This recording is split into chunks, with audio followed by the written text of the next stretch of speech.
Hello दोस्तों, स्वागत है आपका मेरे YouTube चैनल पर पेनिशिया हिंदी पर। यहाँ हम एक टॉपिक शुरू कर रहे हैं। पहला टॉपिक है हमारा वर्णमाला। देखते हैं वर्णमाला में क्या है।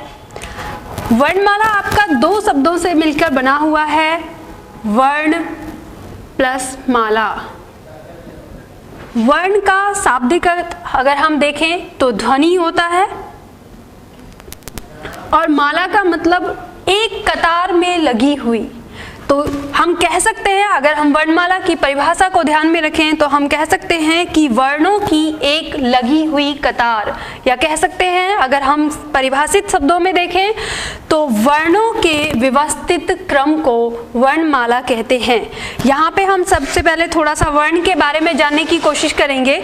जो वर्ण जिसको हमने ध्वनि नाम दिया है, हम कह सकते हैं कि जब हम किसी शब्द का या किसी वर्ण का उच्चारण करते हैं, पहले जो हम अपने मुंह से आवाज निकालते हैं, उस आवाज को हमने एक आकृति प्रदान की और उस आकृति को ही हमने क्या कहा, वर्ण। जैसे हम कहें कि हम अपने मुंह से हमने एक निकाला अ, और इस अ ध्वनि को हमने एक आकृति प्रदान की कि ये इस तरीके से लिखा जाएगा, तो इसी आकृति को हमने नाम दिया है वर्ण।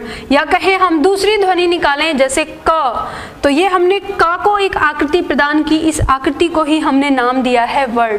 तो इसी तरीके से हमारी हिंदी भाषा में 52 वर्ण यानी 52 ध्वनियां हैं जिनको हमने यहाँ पे अपनी वर्णमाला में रखा है। और इन्हीं 52 वर्ण को जब हम क्रम से व्यवस्थित रखते हैं तो उसी को हम एक जगह वर्णमाला कहते हैं। तो आइए देखते हैं कि हमारे हिंदी वर्णमाला में कितने वर्ण हैं या कितने वर्णों के प्रकार हैं। हमारी हिंदी की वर्णमाला में वर्ण हमारे दो प्रकार के होते हैं, एक स्वर और एक व्यंजन। स्वर हमारे वे वर्ण होते हैं जो स्वतंत्र रूप से बोले जाते हैं। स्वतंत्र रूप से बोले जाने वाले वर्ण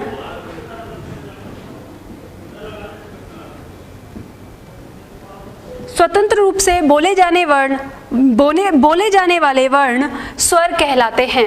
और व्यंजन के बारे में, वे वर्ण जो स्वर की सहायता से बोले जाते हैं, जो स्वर की सहायता से बोले जाते हैं, वे वर्ण आपके क्या कहलाते हैं, व्यंजन कहलाते हैं।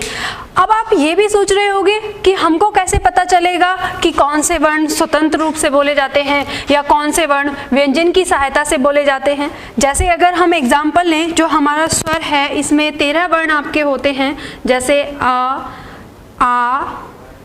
ई, उ, री, ए, ऐ, ओ, औ, अंग और अ। ये हमारे 13 स्वर हैं जो हिंदी वर्णमाला में रखे जाते हैं। अगर सामान्य तौर पे देखा जाए, आपने बहुत जगह देखा होगा कि स्वर हमारे 11 होते हैं, तो 11 प्लस 2 हमारे स्वर होते हैं जिन्हें हम टोटल संख्या 13 में रखते हैं। ये 11 प्लस 2 क्यों रखा है ये भी मैं आपको बताऊंगी कि इनको अलग किस तरह से रखा गया है। अभी हम पहले देखते हैं कि इनका स्वतंत्र उच्चारण कैसे होता है। जैसे हमने इसका उच्चारण किया, ये हो गया अ, इसका उच्चारण हो गया आ। उसी तरह से ई, उ, री, ए, ऐ, ओ, औ, अंग और अह। हमने स्वर का एक उच्चारण कर लिया। अब उसी तरह से अगर हम व्यंजन के लिए कहें तो व्यंजन में अगर हम ये लिखते हैं क, लेकिन ये क नहीं है, इसके नीचे हमने हलंत लगा दिया। अब ये अपने वास्तविक रूप यानी व्यंजन में आया है, और जब ये अपने वास्तविक रूप व्यंजन में आ जाता है तब हम इसका उच्चारण क नहीं ले सकते, क्योंकि जब हम इसका उच्चारण क करते हैं तो इसमें अ स्वर की ध्वनि शामिल होती है। उसी तरीके से अगर हम इस वर्ण का उच्चारण करें तो ये हम बोलेंगे च, लेकिन हमें ध्यान रखना है अ जो वर्ण है हमारा, यानी आ जो हमारा स्वर है, उसकी ध्वनि इसमें शामिल नहीं होनी चाहिए। तो जब हमारे सामने अगर ये कंडीशन आ जाती है कि इसमें अ की ध्वनि शामिल नहीं होनी चाहिए, तो हमारा जो मुख होता है वो साइलेंट हो जाता है, हम उच्चारित उच्चारित नहीं कर पाते। लेकिन अगर मैं आपकी मदद के लिए कहूँ कि आप अ को छोड़कर कोई और दूसरा स्वर साथ ले सकते हैं, जैसे ई।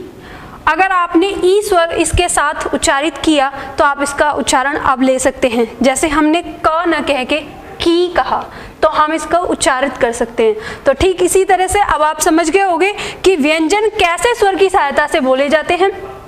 जब हम किसी भी व्यंजन का उच्चारण करते हैं सामान्य तौर पर उसमें आ शामिल रहता है, लेकिन अगर हम इस आ को शामिल ना करें तो हम व्यंजन का उच्चारण नहीं कर सकते। तब ऐसी स्थिति में हम देखते हैं कि हम इनमें से जो 13 आपके स्वर हैं, किसी भी स्वर को अगर हम व्यंजन के साथ मिलाकर उच्चारित करते हैं तो हमारा वो जो व्यंजन है उसका उच्चारण आ जाता है।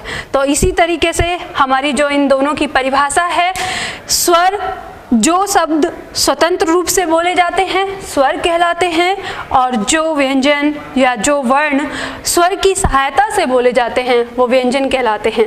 आज के लिए इतना ही, इससे आगे हम करेंगे नेक्स्ट वीडियो में। Thank you.